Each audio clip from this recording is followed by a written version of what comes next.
Hi, everyone, and welcome to my presentation about the geography of the Nile River. This will cover ancient Egyptian geography. If you need more information, please see pages 86, 87, and 88 in your textbook. Also, go to professional websites online. That will also give you more information. So let's get started. The big idea of this lesson is that the water, the fertile soils, and the protected setting of the Nile Valley allowed a great civilization to arise in Egypt around 3200 BC. In this presentation, we're going to talk about the main ideas that Egypt was called the gift of the Nile because the Nile River gave life to the desert. Civilization developed along the Nile after people began farming in this region. And of course, strong kings began to unify all of Egypt, all because of a great geography. So, Egypt was called the gift of the Nile because the Nile River gave life to the desert. Yes, it was Herodotus, the Greek historian, that referred to the Nile River as or Egypt as the gift of the Nile. The Nile River brought life to Egypt and allowed it to thrive. Egypt was mainly a desert, a very dry area. And if it had not been for the Nile River, no one could have actually lived in this region because there's no way to grow crops. Biannual flooding of the Nile made farming possible. Okay, that means that there was flooding throughout the year, and it came on a schedule. So the Egyptians actually planned their whole entire life around the flooding of the Nile, and actually their calendar followed the flooding of the Nile as well. Here's a picture that you can find on page 87 in your textbook, and it shows a graphic of the Nile River. You can see here that the Nile River is flowing in this like almost like a snake pattern coming from the south and flowing towards the north. Now, this river starts up high in the mountains in the Ethiopian highlands, and also the water comes from what we call Lake Victoria. Lake Victoria is also up high in the mountains in southern Africa.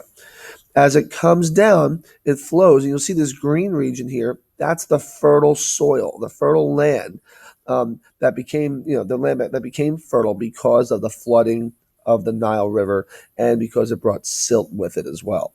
Now let's look at a graphic here. This is from the textbook. Okay, take a look at this.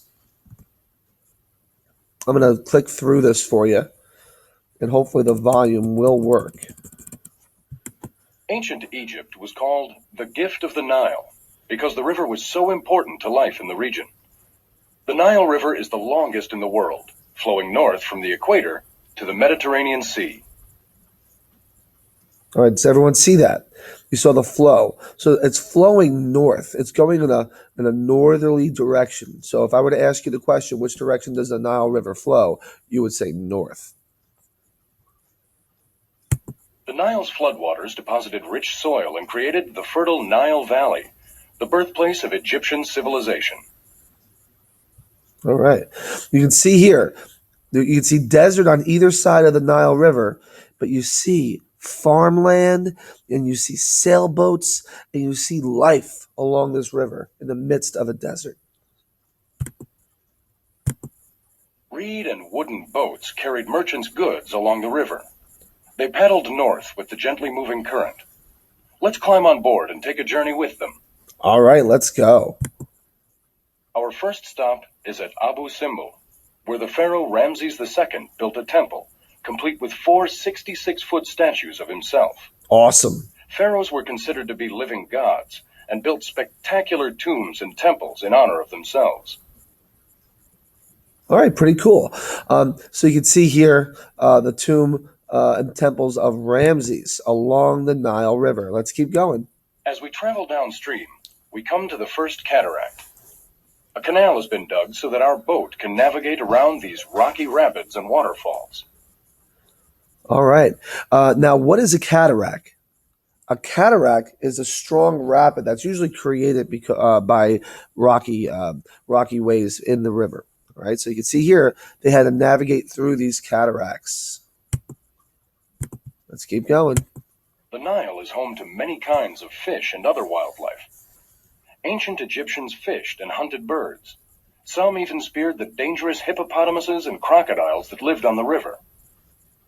Really cool. All right, so you can see that the Nile not only allows them to travel and trade with other people and other cities, but you can also hunt wildlife because not only are people attracted to the water, but so is wildlife, animals, birds, fish. It's all there. During Egypt's peak, Thebes was the capital. Here, Queen Hatshepsut, the first woman pharaoh, had a temple built in her honor. It was carved out of the wall of a cliff. Pretty amazing. So in Egypt, we're going to see female and male pharaohs or rulers of Egypt, and many grand tombs and temples made in their honor along the Nile River. The Egyptians used irrigation to expand their farmlands. They grew fruits and vegetables and harvested wheat, which they ground into flour for bread. They also used fiber from flax plants to make linen cloth. And you can see here, this man, this farmer in Egypt, even today, is still using some type of a tool, maybe a shovel or a pickaxe, to create a canal that will get the water to his crops. These are methods that have been used for over 5,000 years in Egypt and Mesopotamia. After we float by Memphis, an old capital of Egypt, we pass the burial sites at Giza. Here sits the mighty Sphinx, an enormous stone creature with the face of an ancient pharaoh. All right. And this is probably one of the most popular scenes that you'll see from Egypt and many times in movies or portrayed in video games, the Great Pyramids and the Sphinx.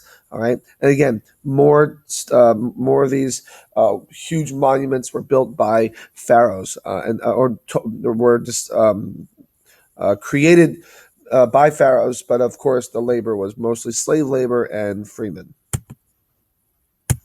Finally, we come to the end of the Nile, where it empties into the Mediterranean Sea. This triangular area at the mouth of the river is called a delta.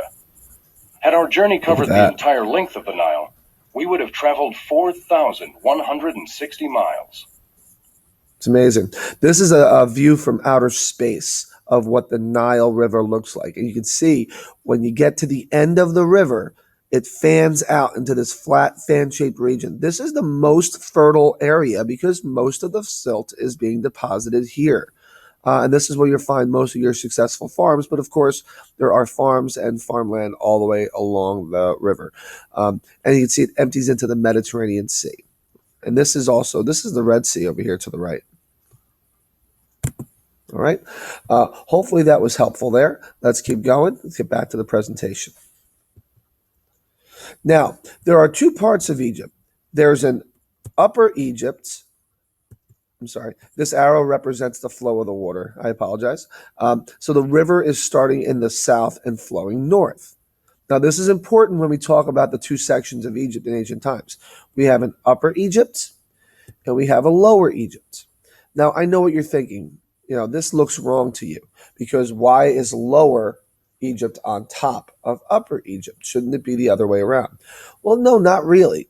If you think about the way that the river is flowing, the Egyptians referred to Upper Egypt because it was higher. The land was higher in elevation than Lower Egypt, and that's why the water flowed down. Now, when I say down, this looks like it's pointing north, but the water is flowing down. Let me show you. So make believe that this is the decline of the water coming down the Nile from upper to lower.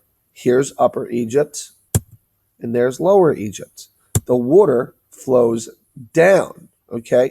Even though, as you saw in this graphic here, you can see that the arrow is pointing north, but we're talking about upper being higher and lower being physically lower, and the water flows down. So that's why we have an Upper Egypt and a Lower Egypt. So there's your upper and there's your lower. So the features of the Nile River. The Nile is the longest river in the world, and it's over 4,000 miles long. Ancient Egypt includes two regions, like I just said, a southern and a northern region that were given their names by the relation to the Nile. That's Upper and Lower Egypt. At several points, the rough terrain caused cataracts or rapids to form. And the Nile divided into several branches, forming a huge delta at the end, which is a triangular area of land.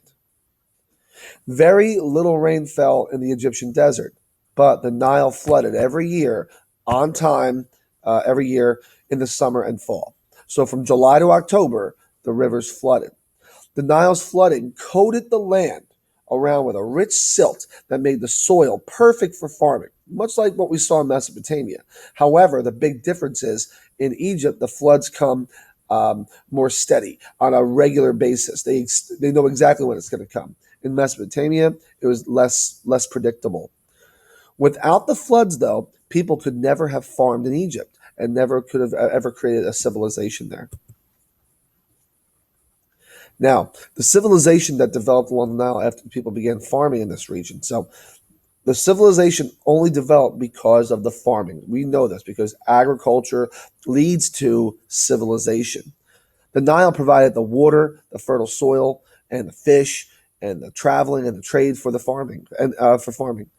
Egypt's location offered another advantage because it had natural barriers that made it hard to invade.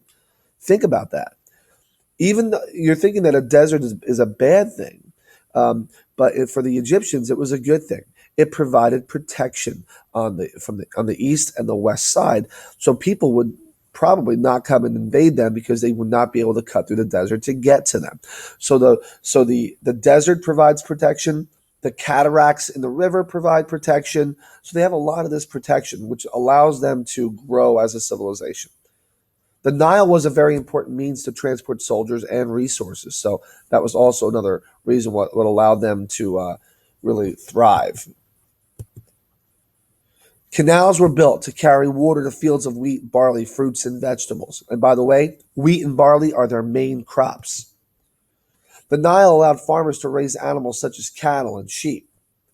The river also provided many types of fish to eat, and hunters trapped ducks and geese and even sometimes the dangerous hippo.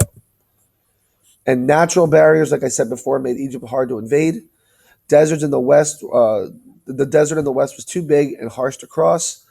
Mediterranean and Red Sea also provided protection from invasion, and the cataracts also made it difficult to invade. All right. Hopefully, that gave you a lot of information. Good luck with your projects. Take care.